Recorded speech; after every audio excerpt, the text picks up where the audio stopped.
Last week, service resumed on the Confederation Line LRT in the nation's capital. It's been quite a ride, so to speak, for the light rail transit system.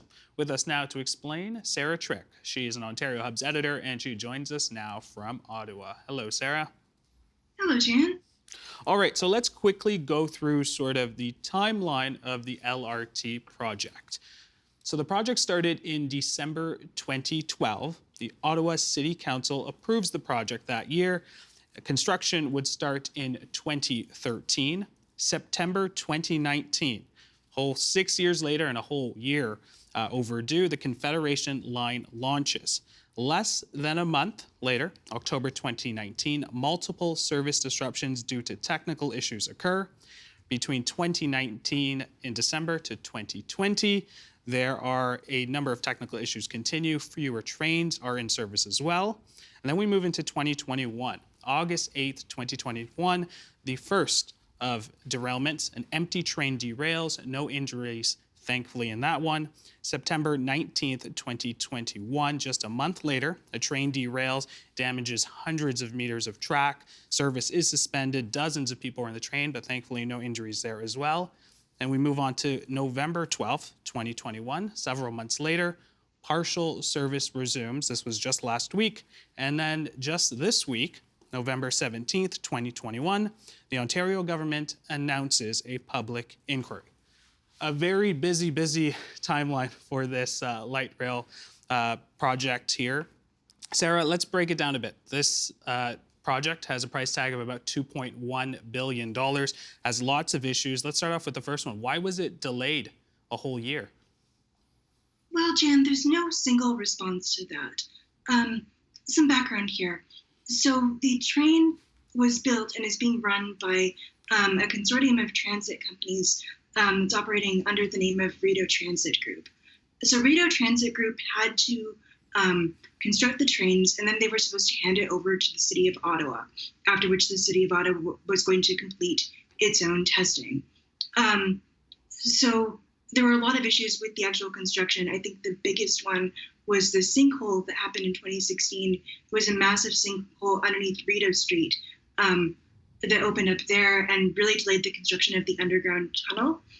Rideau Transit Group at one point wanted to perhaps go toward a partial opening of the line, but the city said no, that they wanted a full line opening. There were also missing parts and just other delays. So let's talk about sort of, there was lots of excitement with the launch of the transit system here, but it was only a few months later that there were technical and mechanical issues. What were some of those issues that sort of led to the chaos that a lot of us have seen, sort of those photos of large crowds packed on sort of the outside waiting for trains? I'm going to correct you there. It was actually a couple weeks. So what happened was, for the first couple weeks that the train was in service, everything seemed great. But at that time, there were also parallel bus routes still running while people got used to the train. So people could take the bus or the train to wherever they had to go. And then after a couple weeks, when everything worked smoothly, the city took those parallel bus routes off the streets. And the idea was that everybody would use the O train after that. Basically, in the next couple of days after that, which I think was October 6th, there started to be issues with the doors. So the doors were on a timer, as I understand it, and then if people tried to open the doors, it would basically stop the train. It would freeze it. They were euphemistically referred to as door faults. And that would bring the entire system to a halt, basically. So during that week, there were issues with the doors, there were issues with the computers. The issues with the computers continued. And then once the door issue was fixed, there were issues with the trains driving that winter. What was supposed to be special about these trains were that the trains were specifically designed for North American winters. It was like an update of an older model that allowed for winter conditions, and it was specifically designed to work in Ottawa. So everybody was really excited about these trains for that reason. But then the train computers couldn't The trains couldn't go through snow.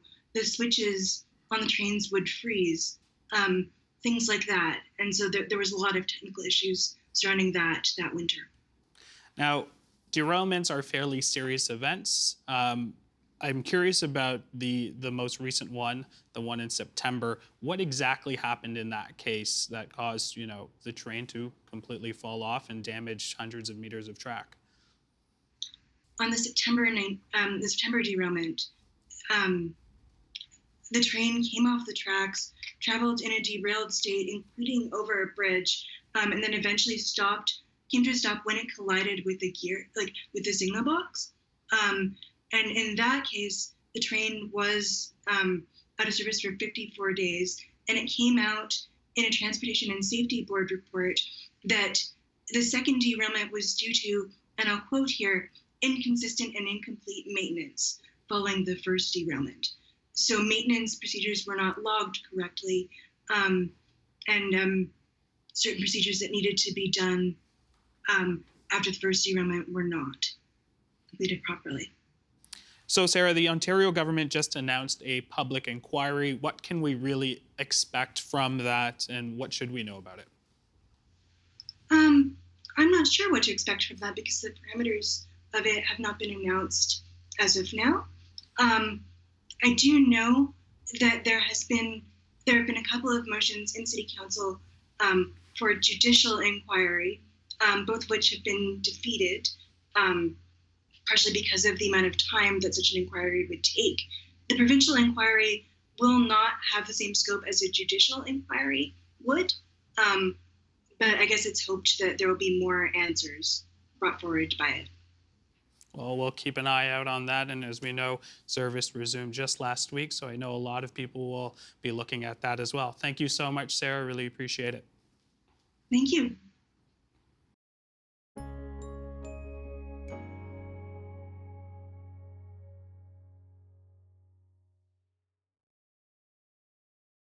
The Agenda with Steve Paikin is made possible through generous philanthropic contributions from viewers like you. Thank you for supporting TVO's journalism.